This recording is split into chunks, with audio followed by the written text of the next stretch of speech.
These దో జ్యోతి పారా ఏమంటున్నారు madam, those accumulating wealth last mind because of power. They don't know what they want in their life. ఒక్కటి గుర్తుపెట్టుకోండి, ఎక్కువ సంపద ఎక్కువ అన్నీ అయితే you lose your mental peace. నీ మానసిక ప్రశాంతత పోతుంది. ఎందుకంటే నీ మైండ్ ఇన్నిటినీ ఎట్లా కంట్రోల్ చేయాలి, ఎట్లా ఆపాలి, ఎట్లా దాన్ని వృద్ధి చేయాలి, ఎట్లా దాన్ని పిల్లలు పుట్టియాలి, నీ ఫోకస్ అంతా దీని మీద ఉంటుంది. When you will enjoy, you don't enjoy your life. మరి లైఫ్ ఈజ్ వెరీ స్మాల్ కదా. ఒకప్పుడు కనీసం 100 ఏళ్ళను బతికిరు మన పూర్వీకులు. అది కూడా ఇన్ని ఫెసిలిటీస్ లేవు, ఇన్ని మెంటల్ హాస్పిటల్ లేవు, ఇన్ని రెగ్యులర్ హాస్పిటల్ లేవు, ఇన్ని కార్లు లేవు, ఇన్ని ఫోన్లు లేవు, ఇన్ని ఫెసిలిటీస్ లేని రోజులలో 80 నుంచి 90 ఏళ్ళు మంచిగా బతికిరు ప్రకృతి ధర్మాలను పాటిస్తూ అన్ని పక్షులు జంతువులాగా. ఇవాళ ఇన్ని ఫెసిలిటీ వచ్చినా కూడా 50-60 ఏళ్ళకే బీపీ. వెనకట మీ ముత్తాతకు బీపీలు ఉండేనా, షుగర్లు ఉండేనా, డయాబెటీస్ ఉండేనా, మెంటల్ డిసీజ్ ఉండేనా, యాంగ్జైటీ ఉండేనా, ఇంకోటి ఉండేనా? మరి ఇప్పుడు ఎందుకు వస్తున్నాయి? అన్ని ఫెసిలిటీస్ పెరిగినాక, ఇన్ని పరుపులు వచ్చినాక, ఇన్ని వచ్చినాక ఇంకా ఫెసిలిటీస్ పెరిగినాక తగ్గాలి కదా. అంటే వీఆర్ నాట్ లివింగ్ అకార్డింగ్. అప్పుడు ప్రాసెస్ ఫుడ్ తినలేదు, ప్రకృతితో గడిపిర్రు, వాకింగ్ పోయినరు. వాళ్ళ అవసరాలకు వాళ్ళు స్పెషల్గా వాకింగ్ పోలే, వాళ్ళ అవసరాల కోసమే పోయినరు. ఈ ఫెసిలిటీస్ వచ్చినాక నీకు వాకింగ్ లేదు, ఒక ప్రాసెస్ ఫుడ్ తింటున్నావు, న్యాచురల్ ఫుడ్ తింటలేవు. ఇట్లా అనేక రకాల ప్రాసెస్ ఫుడ్ తింటే ఏమవుతుంది? తొందర ఎనర్జీ కన్వర్ట్ అవుతుంది. తొందర కన్వర్ట్ కావడం మళ్ళీ తింటున్నావు, మళ్ళీ ఆకలి అవుతుంది, మళ్ళీ తింటున్నావు. సో దానివల్ల ఏమవుతుంది? నీకు ఊబకాయం వస్తుంది. ఊబకాయం వల్ల డయాబెటీస్ వస్తే అన్ని ఇంటర్నల్ ఆర్గాన్స్ చచ్చిపోతున్నాయి. అదే న్యాచురల్ ఫుడ్ తింటే ఏమవుతుంది? మెల్లగా అరుగుతుంది. కాబట్టి తక్కువ తింటాం. సింపుల్. సో అంటే మనిషి బ్యాక్వర్డ్ పోతున్నాడు. ఓకే, వానికి ఏం కావాలో వానికే తెలుస్తలేదు. Simple. They are abusing power, money, people. Common sense does not work when greed over. కదే కరెక్టే madam Jyothi Para garu, I totally agree with you. For what the greed is? For what you accumulate? Okay, ప్రపంచంలో ఉన్న భూములు, ఖనిజాలు, గుట్టలు అన్నీ ఒకని పేరు మీద రాద్దాం. వాడు ఉంటాడా? వాడు చావడా? వాడు చచ్చినాక మరి అది ఎవరి అంతాయి? అవి ఉంటేనే ఉండేవి కదా, అవి ఎవరో ఒకరు వాడుకోవాలి కదా. అందుకే అంటున్నా, మన అవసరాలు తీరిపోయినాక డబ్బులకు విలువ లేదు. మన అవసరానికి ఎంత కావాలనో గంతకంటే ఎక్కువ అది మనకి భారం తప్ప, మనకి యాంగ్జైటీ తెప్పిస్తుంది తప్ప, మన మెంటల్ పీస్ తీసేస్తుంది తప్ప ఆ సంపదకి అర్థం లేదు. అది కూడా ధర్మబద్ధంగా మన అవసరాలకు ఎంత కావాలనో అంతనే. అదే మనకు ఆ ఉన్న సంపదని మనము ఎంజాయ్ చేయాలి.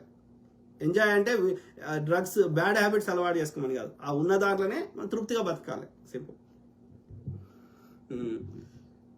They are abusing power. Correct. Money, common sense does not work. అందుకే అంటున్నా, గ్రీడ్ వద్దు అంటున్నా. మన అవసరాలకు ఎంత కావాలన్నా అది ధర్మబద్ధంగా సంపాదించుకొని వాటిని మన అవసరాలు తీర్చుకుంటూ, దాంతోపాటు చిన్న చిన్న కోరికలు ఏమైనా ఉంటే వేరే వాళ్ళకి నష్టం కానంత వరకు తీర్చుకోవడం తప్పులేదు. ఒక 4 ఊర్లు తిరగదాం, ఒక ట్రిప్కి పోదాం, తప్పేం లేదు. అర్థమైందా? కానీ ఈ అవసరాల కంటే మించి అధర్మంగా సంపాదించి ఏం చేసుకుంటారో ఎవరిది వాళ్ళు సెల్ఫ్ అనలైజ్ చేసుకోవాలి. ఆ గ్రీడీ పీపుల్ చెప్తున్నా, మంచి వాళ్ళకి చెప్తలే. Money created by man is ruling man. That is because not money.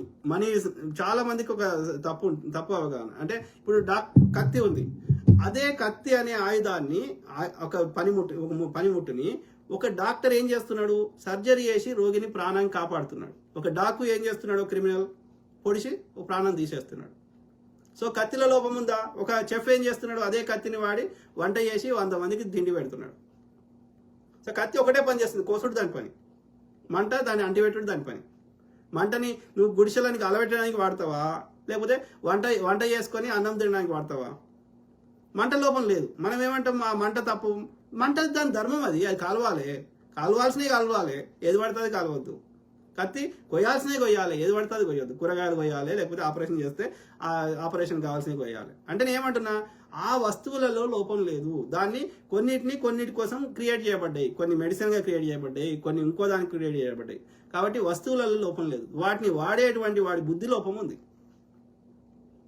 దేన్ని ఎందుకు వాడాలో వానికి విచక్షణ పరిజ్ఞానం ఉండాలి. అందుకే చిన్నపిల్లలకి వాని బ్రెయిన్ ఇంకా ఫుల్ డిస్క్రిషనరీ పవర్, విచక్షణ జ్ఞానం అనేది కావాల్సినటువంటి ఆ యొక్క మైండ్లో ఉండే ఆ సెంటర్స్ ఇంకా పూర్తిగా డెవలప్ కావు. ఆ యొక్క మెడుల్లా ఏమంటారు, ఆ యొక్క చిన్న మెదడు అవన్నీ కావు. కాబట్టి చిన్నపిల్లలకి కాఫీ తాగొద్దు, టీ తాగొద్దు, ఆల్కహాల్ తాగొద్దు, చిన్నపిల్లలకి ఏది పడుతుంది వాళ్ళ ముందర మాట్లాడొద్దు. ఎందుకంటే they don't have the control power centres fully developed in their brain. కానీ ఒక being above 18 or 21 brain is fully developed, organs are fully developed. కాబట్టి మనం నిర్ణయం చేసే పొజిషన్లో ఉన్నాం. అంటే మనకి ఏది కావాలనేది మనం నిర్ణయించుకునే స్థానంలో ఉండాలి. అత్యాశ అనేది మంచిది కాదు అనేది అది మన బుద్ధి లక్షణం. అది ఆ బుద్ధి లక్షణాన్ని సరిదిద్దుకుంటే సరిపోతుంది. కాబట్టి వస్తువులలో, డబ్బులలో, సంపదలలో లోపం లేదు, మన బుద్ధి లోపం ఉంది, మన ప్రవర్తన లోపం ఉంది. అంటే మనము ఇది వెనకట ఎందుకు లేదు అంటే, వెనకట ఈ మోరల్స్, ఎథిక్స్, మోరల్స్ నేర్పించేవాళ్ళు పెద్ద మనుషులు, ఈ సమాజమో ఎవరో ఒకరు నేర్పించేటోళ్ళు.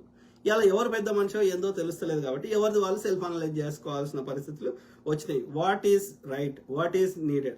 దాంతోపాటు చిన్నప్పటి నుంచి ఈ మన ఇండియాలో అయితే ఎడ్యుకేషన్ సిస్టమ్ అయితే పనికొచ్చేది ఒక్కటి చెప్పరు, మెమరీ టెస్ట్ తప్ప నీకు నాకు డే టు డే యూజ్ అయ్యేది ఒక్కటి చెప్పరు. No, that should go away. అన్నిటికంటే ఫస్ట్ భారతదేశంలో నేర్పించాల్సిన చిన్నప్పటి నుంచి వాడు చచ్చిపోయేదాకా ఏ విద్యా సంస్థలను నేర్పించాల్సిన ఫస్ట్ కోర్సు భారత రాజ్యాంగం గురించి నేర్పాలి. The laws of the land nothing but constitution. Okay, భారత రాజ్యాంగం గురించి పూర్తిగా ఏ చట్టము ఎందుకు పెట్టిర్రు, దాని యొక్క అర్థం, పరమార్థము, దాని పర్పస్ ఏందో అది వివరంగా చిన్నప్పటి నుంచి నేర్పిస్తే 90% సమస్యలు పోతాయి. Okay, simple. The law, what is legal, what is not legal. At the same time ethics and morals నేర్పాలి. వాటి వల్ల వచ్చే విలువలతో బతకడం నేర్పాలి, నాయకత్వ లక్షణాలు నేర్పాలి, గుడ్ కమ్యూనికేషన్ స్కిల్స్ నేర్పాలి. ఇవి మనకి డే టు డే యూజ్ అవుతాయి. ఫిజికల్ యాక్టివిటీ నేర్పాలి. ఇవి నేర్పరు. ఇవి తప్ప మిగతా శబ్దం అంతా నేర్పుతారు. అర్జునుడు బాణం వేసిండు, అర్జునుడు కింద పడ్డాడు, మీద పడ్డాడు, మాకెందుకు రాదు. You know, it's just memory test తప్ప అది పక్షి నీళ్లు నోట్లో పెట్టుకొని ఆడ ఉంచినట్టు వీడంతా మెమరీ బట్టి పట్టేసి ఆడ పోయి పేపర్లో రాస్తే ఎవరికి యూజ్ అవుతుంది? అది నో యూజ్. నాకు డే టు డే యూజ్ అయ్యేటట్టు చేయాలి. So we need to revamp our education system. Then కొంచెమన్నా మార్పు వచ్చే అవకాశం ఉంటుంది. చిన్నప్పటి నుంచి మొక్కై వంగనేది రానై వంగదా అంటే ఆడు చిన్నప్పటి నుంచి వానికి ఒక న్యూరల్ బ్రెయిన్ ఎట్లా పనిచేస్తే ఒక ప్లేన్ పేపర్ లాగా ఉంటుంది. The neural networks or neural pathways ఏర్పడతాయి. ఒక దారి లాంటిది ఏర్పడుతుంది. ఏ ఆలోచిస్తే అదొక దారి అవుతుంది. సో ఆ దారి ఇంకో దారి మార్చడం అంత ఈజీ కాదు. కాబట్టి చిన్నప్పటి నుంచి నేర్పేటప్పుడే కరెక్ట్ నేర్పితే రెస్ట్ ఆఫ్ ద లైఫ్ వాడు ఒక విలువలతో బతుకుతాడు. తర్వాత అంత ఈజీ కాదు, ఒక దారిని మార్చడం అంత ఈజీ కాదు రిలేటివ్లీ. ఇక చాలా కష్టపడాలి ఆ కౌన్సిలింగ్లు అవన్నీ. నీల హరీష్ బ్రదర్ ఏమంటున్నారు? మాజీ ఉపరాష్ట్రపతి జగదీష్ ధన్కడ్ అకస్మాత్తుగా రాజీనామా ఎందుకు చేస్తాడు? ఆయన ఎవడన్నా కొంచెమన్నా లాజికల్గా ప్రశ్న వేసిండు అనుకో, ఇది తప్పు అన్నాడు అనుకో, వాడిని తీసేస్తాడు. ఇంకా ఏం లేదనుకో, ఇంకా మొండిపాటు పట్టిరనుకో చంపేస్తారు. నా అంచనా ప్రకారం ప్రమోద్ మహాజన్, తర్వాత సుష్మా స్వరాజ్, అరుణ్ జైట్లీ ఇట్లాంటి వాళ్ళందరినీ లేకుండా చేసింది ఈ మోడీ అని నా అంతరాత్మ చెప్తుంది. ఓకే, వాళ్ళ వాజ్పేయి గారి కోడలు రాంచీలో ఆమె క్లియర్గా చెప్పింది, వాజ్పేయి చాలాసార్లు తన సన్నిహితుల దగ్గర వీని ఒక్కసారి కూడా ఎమ్మెల్యే గాను ఎట్లా ముఖ్యమంత్రి చేసి చాలా తప్పు చేసినా గుజరాత్లో గోద్రా అల్లరి చేయించింది దరిద్రం ఉండకూడదని తన సన్నిహితుల దగ్గర చెప్పుకొని ఎన్నోసార్లు బాధపడ్డాడంట. ముసలాళ్ళందరినీ పక్క పెట్టాలి, వీనికి అధికారం కావాలని మురళీ మనోహర్ జోషి వీళ్ళందరినీ అద్వానీ వీళ్ళని పక్క పెట్టాలని చెప్పి 70 సంవత్సరాల కంటే ఎక్కువ వయసు ఉన్నారు రాజకీయాల్లో వద్దు, మా బీజేపీ పార్టీలో ఎలాంటి అధికారానికి కూడా అనర్హులు అని ప్రకటించాడు. మరి ఇప్పుడు మోడీకి 75 ఏళ్ళు నిండుతున్నాయి. మరి ఇప్పుడు అదే రూల్ అంటే కాదు, మా మోడీ నవయువకుడు, మా జవాన్ అంటున్నాడు. అంటే you make the laws of your party in your favour. అంటే ఒక నియంతృత్వం అది. ఇప్పుడు కాంగ్రెస్లో ఇంకో పార్టీలో దాని అధ్యక్షులు ఇంకోరు, అన్ని కులాల వారు అవుతారు. సో దానికి ఎన్నికలు ఉంటాయి, లేకపోతే దానికి ఒక ప్రాసెస్ ఉంటుంది, ప్రజల అభిప్రాయాన్ని తీసుకుంటారు, ఇట్లా ఉంటుంది. కానీ బీజేపీలో కానీ ఆర్ఎస్ఎస్లో కానీ బ్రాహ్మణుడే అవుతాడు, ఎన్నికలు ఉండే ఏమి. గోల్వాల్కర్ అంటే ఆయన 30 ఏళ్ళు ఉన్నాడు ఆర్ఎస్ఎస్కి. ఇలా మోహన్ భగవత్ 10 ఏళ్ళైందో, ఇది 15 ఏళ్ళైందో. సుదర్శన్ అదే పరిస్థితి. There is no election concept. Very very unfortunate.